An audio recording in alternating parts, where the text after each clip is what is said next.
Himaya sa Diyos dito sa langit. Ginoong Jesucristo, bugtong anak sa mahal.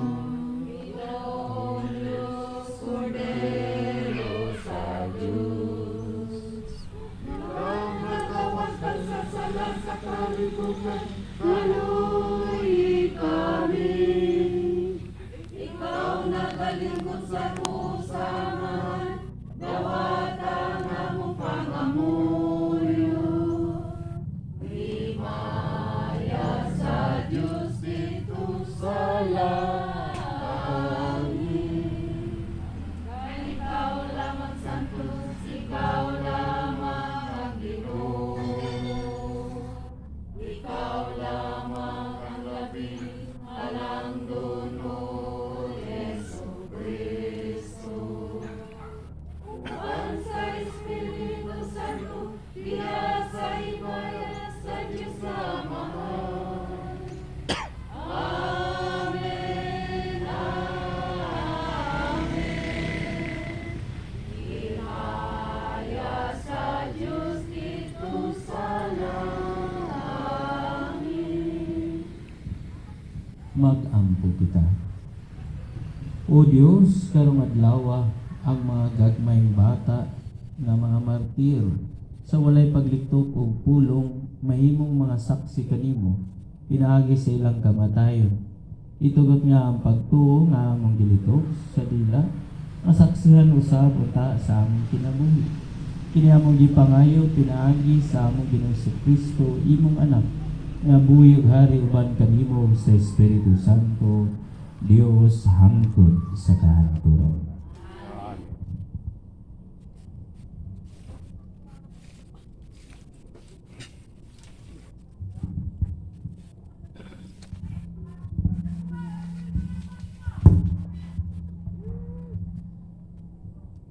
Pagbasa gikan sa unang sulat ni San Juan.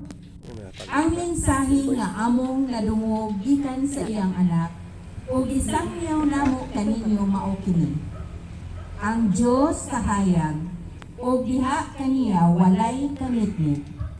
Kung moingon kita nga nahiusa na kita sa Dios, apan nagpuyo gihapon diha sa kamitnit, namaka kita ug wala magkinabuhi sumala sa kamatuoran. Apan kung magpuyo kita sa kahayag, ingon nga anaas ang Dios sa kahayag, magkahiusa kita ug ang dugo ni Jesus nga iyang anak maghugas sa tanan natong kasalanan. Kung moingon kita nga wala kitay sala, gilimbungan nato ang atong kaugalingon ug wala kanato ang kamatuoran.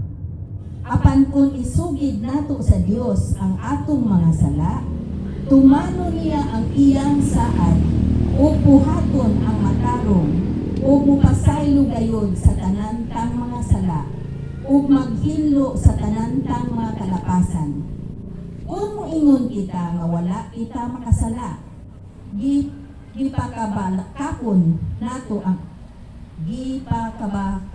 nato ang Dios ug wala nato dawata ang iyang pulong. Mga anak, gisulatan ko kamo niini aron dili na kamo magpakasala. Apan kun may makasala, kita may manlalaban nga si Jesucristo. Ang mataro nga maoy mga tubang sa amahan ug si Kristo mismo mao ang halad aron mapasaylo ang atong mga sala. O dili kay ang ato ra, kundi ang mga sala usab sa tanang tao. Ang pulong sa Ginoo.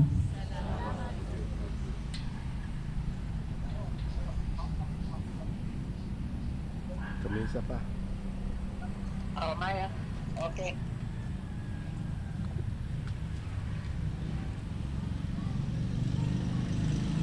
Ang atong harap, kakalingkuwas, inubilangang gikan sa litag sa mga ngayan. kung wala pa nakalingkawas Sa langgang salitag sa mga ngayam. kung wala pa nakig-uban ang Ginoo kanato sa pagsugod sa mga tao bato kanato ilaw ta kitang ginamoy nga buhit dihang ang ilang kapulot mahaling bato kanato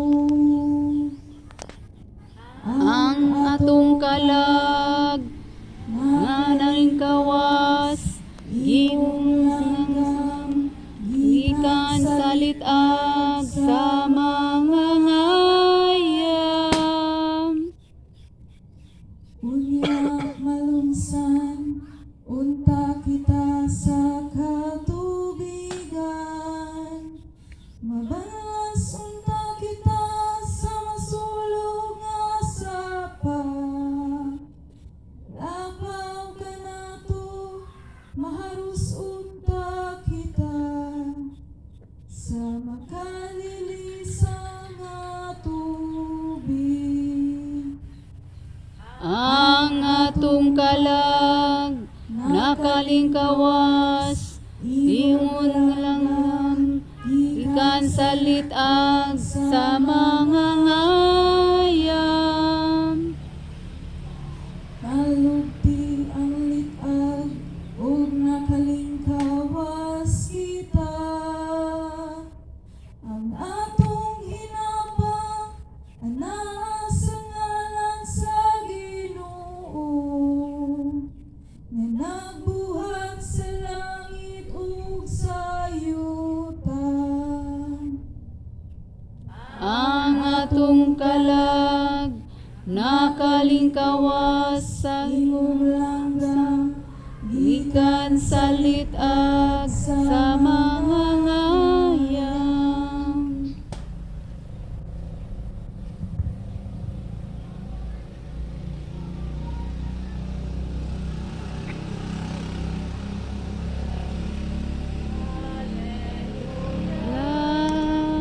Alleluia, alleluia,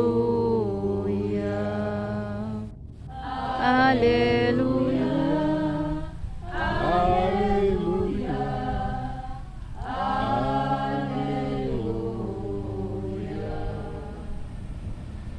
Ang Ginoo mga kanino. Manasan kami.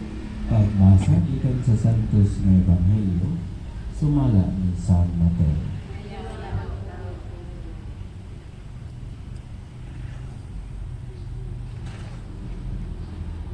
Sa diha nga naglakaw na ang mga dumuduong, usa ka anghel sa Ginoo gipakita kang Jose, pinagig damgo umingon, bangon dadang bata ug ang iyang inahan, ug pangagiw kamo ngadto sa Ehipto, ug pabilin dito hangtod nga papaulion ko kamo. Kaya ang bata pangitaon ni Herodes aron patyon. Busa mibangon si Jose, o gidala niya ang bata ug ang inahan, ug niadtong gabi una mikagiw sila sa Ehipto, ug nagpabilin sila dito hangtod nga namatay si Herodes. Nahitabo kini aron matuman ang giingon sa Ginoo pinaagi sa propeta, gitawag ko ang akong anak gikan sa Ehipto, sa pagkamatnyo ni Herodes nga gilansisan siya sa mga dumuduo, napumot siya pag-ayo. Unya, nisugo siya nga pamatyon ang tanang bata nga lalaki sa Bethlehem ug sa kasigbit nga mga dapit nga nagpanuigon gikan sa duha ka tuig ngadto sa ubos, sumala sa iyang mahibaluan gikan sa mga dumuduong nga maoy panahon sa pagsubang sa bituon. Niining paagiha, natuman gayon ang giingon ni Propeta Jeremias. May tingog nga nabati dito sa Rama, tiyabo sa mapait nga pagbinatay o paghilak. Naghilak si Raquel tungod sa iyang mga anak. Nagbako siya ug walay makahupay kaniya, kapatay naman sila. Mga igsuon, ang Ebanghelyo sa Ginoo.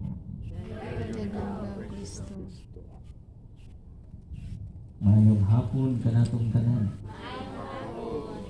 Yan napunta niya itong tinuig niya na batasan, no?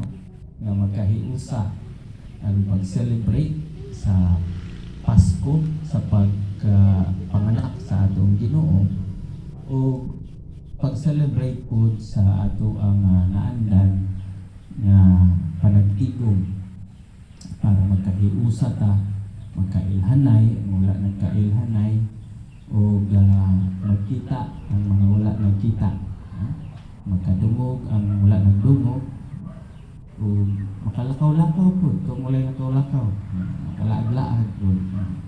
So maayo siya nga ato ang tradisyon at amang ipadayon.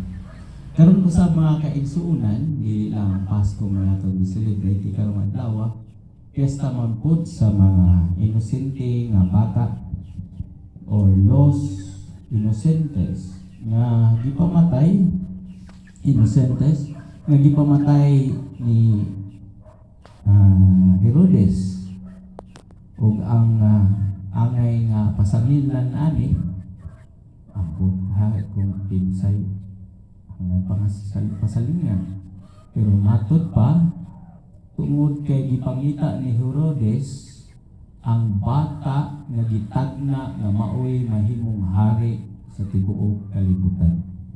Ano man iyang gipangita, tungod kay sa iyang pagkahari hadlok siya nga mapulihan. So gidungog nga ang bata mahimong hari angay kining patio. Sa diyang gipangita ni Herodes ang mga bata, ang batang lalaki wala iya nakaplagay, nakaplagi, nakaplagan, no? Wa siya kita o niya katong tulo ka astronomers, no? Magi, wa na malibalik. So wa sa kabalo kung asa jud ang batang Jesus. So gituyo na ni Herodes nga tanang lalaki pagidaron duha ka ubos pamatyon. So tungod ato mga kaigsuunan, daghan kaayo namatay. Karon para kanato, kinsa may angan basulong sa kamatayon? Si Herodes, si Jesus, may gipangita, o nga may hinungdan nga nangamatay ang mga bata, o katong mga Magi, kay wa na sila libal. Tamo, ang sa inyong pagdala. Kisay ang may basulong. Kisa na. Ha? Si Jesus? Kinsa man si Herodes? Si Herodes. Bitaw. Si Herodes kay tungod niya sa iyang sugo sa kahadlok nga siya mapulihan, iya nga gipamatay ang mga bata. E ang atong simbahan ang eragon nga mag-celebrate po sa ilahang pagkamartir tungod nila, no? Tungod nila nakalingkawas si Jesus. Wala nakita si Jesus tungod kay daghan na sila napatay. O si Jesus ni ato man sa dito. Pero mga kaigsunan sa atong panahon, daghan po kayong mga inosenteng bata nga wala gid sila intawon kahibalo nganong sila po gipamatay. Ang uban tungod sa abortion, ang uban tungod sa sakit, ang uban tungod sa unwanted pregnancy, maong gina.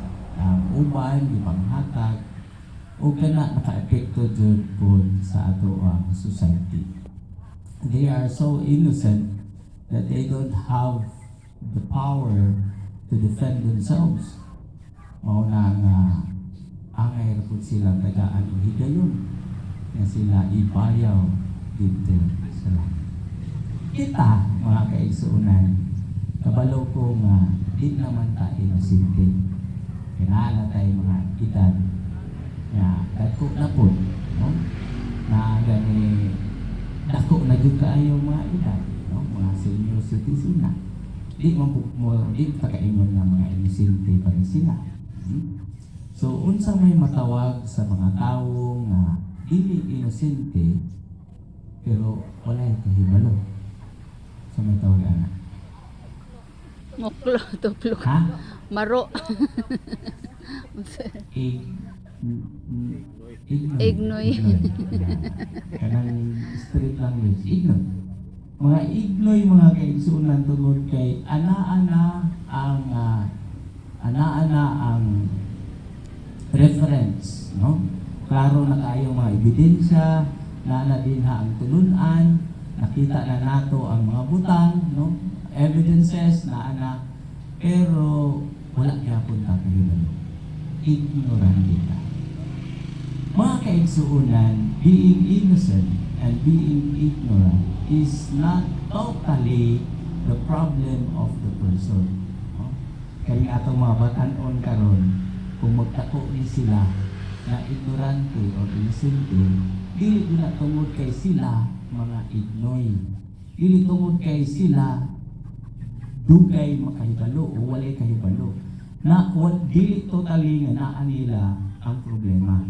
Usahay naa ang problema kanato nga hamtong na tungod kay wala nato dito kanila.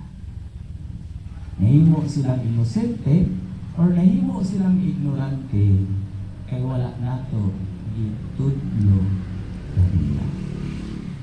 Mao bitaw na mga kaigsuunan kani atong panagtapok, dili ra man ni aron ta makakaon, dili ra man ay aron makadawat ta ani gitawag og mga regalo sa Pasko, dili ra man aron maipakita nato kung unsa atong wow nga nina.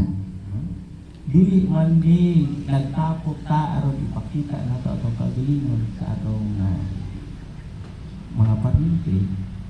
Nagtapok ta aron lang alungkod itudlo nato nila kung unsa ang atong nahibaw-an na sila wala kahibalo. Una, sama ra gyud sa kanang pag-ila-ila kung kinsa ilang pamilya.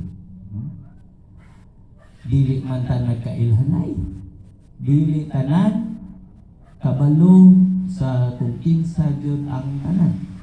Mao bitaw na nga mo-aksyon gani tingog ng kilig nato sa gate dapit, no? Mutan-aw dayon kay kay sa mga abon. Kisa manini abon, no? O yan dito, di manimao. Uy, ilapaw na, no? Yung kita ganahan kaayo ta nga makigila kung kailata. Sa mga wala kaila, magduko-duko po tayo. Wala kaila. So si daghan sa ato ilagi yun sa younger generations, no? Kami ika-4 kami nga henerasyon. Ika-4 kami, no? Ika-4 kami. Ika-4, katulong. Ika-4 na okay, tag-ibalo. Kung kapila namin nga henerasyon, ignorante o inosente. Sa ika-4 nga henerasyon, no? Kami medyo kaima pa. Ang ika-5, busog-busog na. Samot na doon ika-6. Nana, may ika-6. Nana, ika-6. Nana, busog-busog na doon na. So, kung dili gani magkailhanay, hindi because wala na ito ika-ilay doon. Maybe because puti.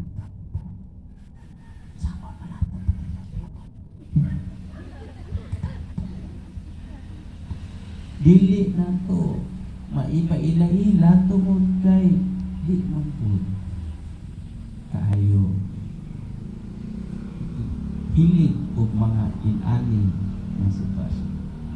Pero mga kaigsuunan, if we have done our part nga ato yung paila-ila tagsa-tagsa sa ato ang mga pamilya, if we have done our part, then that's the time makaingon ta nga Hindi, ilahan na yun na. Ilahan na yun na nga sitwasyon nga lisod na yun kaayo na kita magkailhanan. Especially kung naana sa layong lugar. Ang ato arabang pamilya, dili biya na as Pilipinas tanan. International na biya ka.